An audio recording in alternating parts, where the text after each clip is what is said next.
вами Светлана. Сейчас мы находимся с вами на южном пляжу города Варна.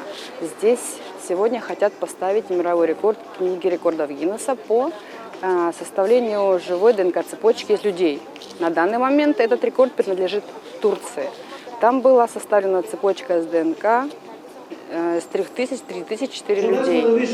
Давайте, это было в городе Анкара в 2013 году. Давайте посмотрим, получится ли побить этот рекорд сегодня.